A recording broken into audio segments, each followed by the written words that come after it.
Good. Let's move on to the. I was just trying to see how I look. Maybe see. Good. Let's look at. Yeah, this is just a recap for linear regression. Given data points xi, yi, basically you have m such data points where x belongs to an n-dimensional space, y belongs to what we call a one-dimensional real number. It's a real number. The objective is to find a function that returns the best fit from the n-dimensional real space to the real number, real line, right? R into R. That's what the basically the best fitting hyperplane is what you're looking for, right? Assume that the relationship between x and y is approximately linear, and that's why you go for linear regression model, and you do that with a parameter what do you call it? With coefficients of this kind, parameters of this kind, where w dot x is essentially like the relation w dot x plus b is essentially capturing the relationship. W is nothing but a slope, and b is the y-intercept. Right? The b is essentially like when x is equal to 0, where does y hit? Y is equal to b when x is equal to 0, right? So that's what it is, and epsilon is the error that you can tolerate, which we call as a residual, right? So the linear regression model is essentially like we have seen that this is nothing but least square estimation. The cost function that you consider is y minus y cap the whole square, where y cap is essentially the prediction by a minus w transpose x I plus b the whole square. So essentially you're trying to minimize the squared error between the actual label and what do you call it? The actual label and the the predicted label, right? That's what you do. The sum of squared residuals is minimized. The solution, we have already seen that it's x transpose x inverse into x transpose y is what you see in the solution, right? By taking the derivative of the above objective function with respect to, so you can basically that's what it is. So can you do similar things with? Can you learn a linear function with support vector modeling techniques? Right, the answer to this is yes. How do you do it? Can you fit in, say you have points which falls into a line. We are thinking of an original data space context. Can you fit in a line defined by w transpose x plus b minus yi is less than epsilon? Very similar to like epsilon is essentially like epsilon is a allowed deviation, right? Let's assume that epsilon is a allowed deviation.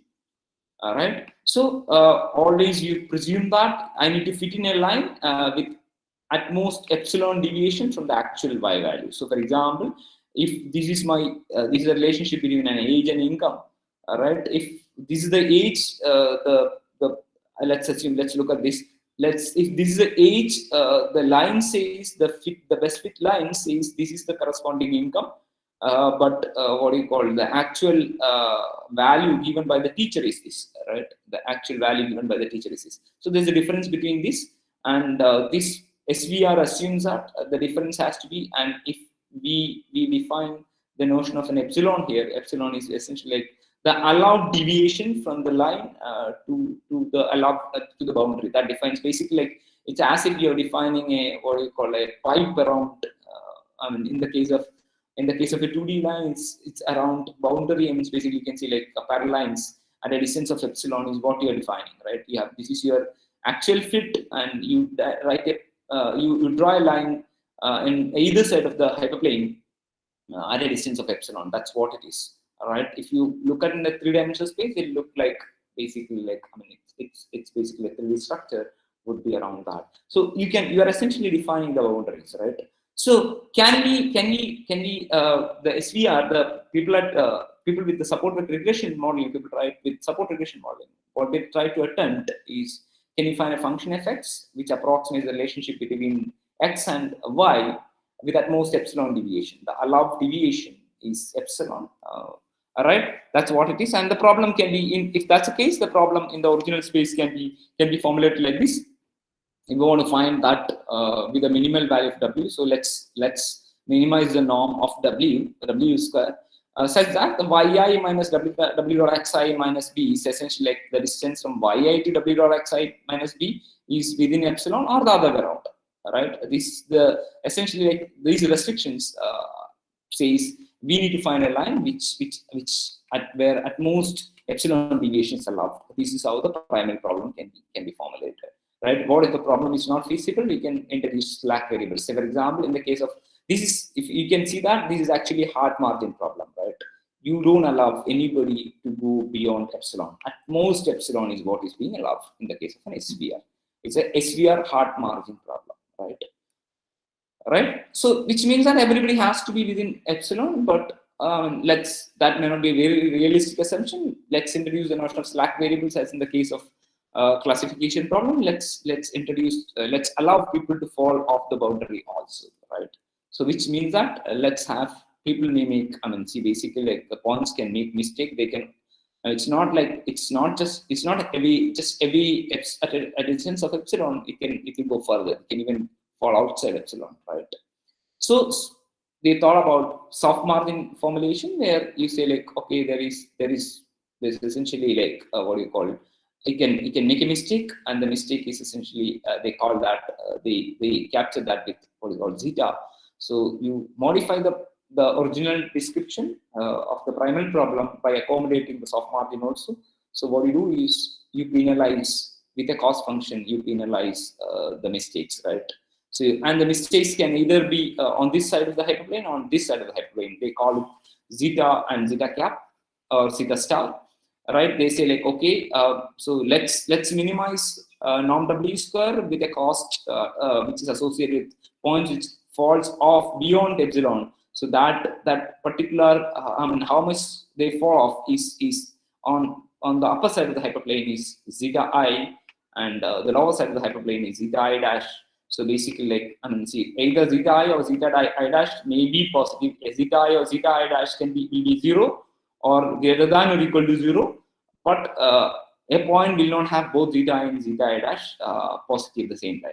All right, and now what we say is yi minus wxi minus b, right? It has to be, it is zeta plus zeta I, or the other side of the hyperplane, w transpose x minus b is basically this side of the hyperplane. It will be like that this minus yi will be zeta I plus zeta I star. So you accommodate errors on this side also. All right, this is the primary formulation for points belonging to the lower side of the hyperplane. All right. So essentially, like, you're allowing what do you call it? Allowing points to fall off, right?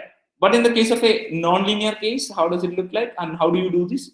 So let's look at this case, the real problem, right? How do you address non-linearity? Again, as in any other SVM, we'll use corner trick, right? So the primary problem, as we have seen in the earlier case, is this, and how do you convert that to a dual Wolff-dual form? You write the Lagrangian for it. Which are the parameters? Parameters are W, B, and zeta I and zeta I cap, and probably epsilon. You essentially, like, what you do is epsilon is basically like the allowance that you allow. So with respect to the parameters, you compute dou L by dou W, and then you write the corresponding dual, and the dual will look something like this. The interesting part is in the dual, you can see that the xi participates in the dual in the form of dot products. So, which gives us what we call a case for attempting nonlinear cases. A reason for attempting nonlinear cases. How do you attempt nonlinear cases in SVM when there is when the dual only has dot product computation with the data vectors? You can actually, like, instead of this phi xi dot xj, you can actually, if you had dual variables instead of x here, if you had something called z in the case of our original SVM, so what we have is z dot zj, zi dot zj, or whatever, right? Phi of x, if xi and y are the variables, so you can essentially compute the dot product in the transform space using the kernel function. So instead of this, you can actually replace this by phi of xi, or phi of xj will be equal to k of x, xi, xj. All right, kernels can be real basic function kernels or polynomial kernels, whatever. All right. So what happens is you have dual variables. So instead of, if you call xi's are basically like, instead of xi's, what we have here is what we call the transform space variables, which are zi's, which we label as phi of xi's, the vectors in the transform space, and you will see that the corresponding dual will be phi of xi dot. If you will have computation of the kind phi of xi dot phi of xj which is nothing but k of xi dot xj, which means that we have a kernelized form of the soft margin SVR formulation. And you solve that using the standard techniques like such as chunking and the standard optimization techniques out there. And I want to stop here. All I want to say is what we are trying to do in an SVR is nothing but an epsilon SVR, what do you call it? A learning epsilon SVR, and it's nothing but an SVR which allows a fit within an epsilon boundary, and you can also allow points to fall off the boundary with the corresponding slack variable, which is or penalized with an appropriate cost parameter. If the cost is very high, what is going to happen is I will not allow anybody to fall off. All right, if the cost is low, it says that yeah, we can allow points to fall off. And if you can do that in the linear space, you can also do that to address nonlinear problems in the transform space, because from the the real representation of the final problem for the SVR, epsilon SVR, you can see that the only computation through which the input points participate in the dual problem is as dot products, which means that if we can have a mechanism to compute the dot product in the transform space, we are done, right? If instead of xi, if I have 5xi dot 5xj, kernels or kernel trick gives us a good means to build nonlinear supported regressions. Right. So what you do here is essentially like you replace those what you call the dual variables basically the data vectors in the transform space with the kernel computation. So essentially you apply kernel trick, right? As in the case of an SVM or an SVC that we have seen. So we use a similar trick and we get a nonlinear kernel, what you call nonlinear supported regression, epsilon supported regression, and this is called epsilon SVR. And I'll be sharing this slide also. So that's all I wanted to cover in SVR support aggregation. This particular form of SVR is called epsilon SVR because it allows epsilon deviation, at most epsilon deviation in the case of hard margin. Otherwise, soft margin, it introduces slack variables and do have a corresponding kernelized form to address nonlinear support aggregation context also. Right. I want to stop recording here.